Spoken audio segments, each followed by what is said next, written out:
दोस्तों, जब से इस बार लोकसभा चुनाव में उत्तर प्रदेश में भारतीय जनता पार्टी को झटका लगा है, तभी से भारतीय जनता पार्टी सचेत हो गई है और कहीं ना कहीं हर मोर्चे पे तैयारी करके रखी है। आपको बता दें, लगभग 10 सीटों पे उत्तर प्रदेश में उपचुनाव होने हैं, क्योंकि यहाँ पे कई सारे जो विधायक थे वो जीत के लोकसभा सांसद बन के लोकसभा चले गए। वहीं अब ये सीट खाली हो चुकी है।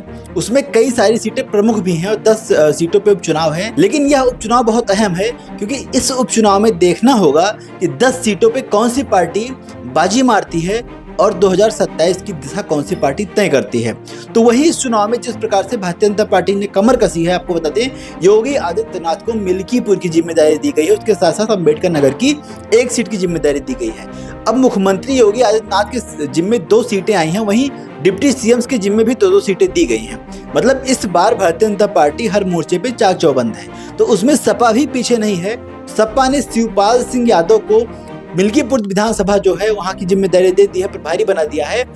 अब योगी आदित्यनाथ वर्सेस सपा या फिर योगी आदित्यनाथ वर्सेस शिवपाल यादव जिस प्रकार से मिल्कीपुर में हो गया है, वहीं योगी आदित्यनाथ लगे हुए हैं कि मिल्कीपुर विधानसभा सीट को उनको जीता के भारतीय जनता पार्टी के हवाले करना है, क्योंकि मिल्कीपुर विधानसभा सीट जो है वो बहुत अहम है। वहां से जो अयोध्या से सांसद ही जीते हैं, हम बात कर रहे हैं अवधेश प्रसाद की, उनकी सीट खाली हुई है, क्योंकि भारतीय जनता पार्टी अयोध्या सीट तो हार ही गई है। तो अब मिल्कीपुर भी हाथ से न निकल जाए, इसके लिए तैयारियां तगड़ी हो गई हैं। वहीं पे शिवपाल सिंह यादव ने भी जोर भरा है। लेकिन योगी आदित्यनाथ का जो असर है, चुनाव का असर है, वो दिखने लगा है। और कहीं ना कहीं जिस प्रकार से योगी आदित्यनाथ लगातार अयोध्या में कुछ दिनों से बने हुए थे, ये भी इशारे थे कि अब मिल्कीपुर भारतीय जनता पार्टी के हाथ से नहीं खिसकने वाला है। वहीं आज योगी आदित्यनाथ ने लखनऊ में तमाम सारे अभ्यर्थी जो कि चयन हुआ है जिनका यूपी SSC में, उनको जो नियुक्ति पत्र बांटते हुए उन्होंने एक बयान दिया और शिवपाल यादव को भी लपेट दिया। उस बयान में कहा है कि शिवपाल यादव और अखिलेश यादव, यानी सारे में बताया कि चाचा भतीजे जब नौकरियां बांटी जाती थी, युवाओं को नौकरियां मिलती थी, तो पैसे वसूलते थे। चीजें दिखती हैं। जितने भी 1036 युवाओं को ये नियुक्ति पत्र वितरित हुए हैं, शासन की मंशा, आरक्षण के नियमों का पालन करते हुए ये नियुक्ति पत्र उन्हें वितरित किए जा रहे हैं। और इन युवाओं ने अपनी मेहनत से कार्य किया है, उसका परिणाम इनके सामने है। एक भी व्यक्ति ने, उसके परिवार के किसी सदस्य ने किसी से सिफारिश नहीं की होगी और न कहीं किसी प्रकार का कोई लेन देन किया होगा। क्या 2017 के पहले ये संभव था? कतई नहीं था, क्योंकि 17 के पहले तो चाचा और भतीजे में ही होड़ लग जाती थी कि कौन कहां से कितना वसूली कर ले।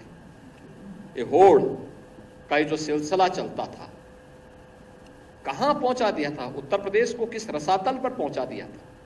कोई भर्ती ऐसी नहीं थी जिसकी जांच न हो रही हो। कोई भर्ती ऐसी नहीं थी जिस भर्ती में न्यायालय को हस्तक्षेप न करना पड़ा हो।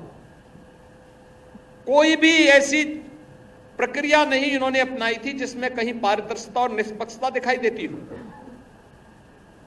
लेकिन आज इससे दूर हट करके उत्तर प्रदेश ने जो प्रणाली अपनाई है, उसका परिणाम है कि हम लोगों को पिछले 7 वर्ष में लगभग 6.5 लाख युवाओं को सरकारी नौकरी देने में, 2 करोड़ से अधिक युवाओं को और उत्तर प्रदेश के अन्य तबके के जरूरतमंद लोगों को रोजगार के साथ जोड़ने में, जो निवेश का बेहतर माहौल बना है, इसके साथ जोड़ने में हमें मदद मिली।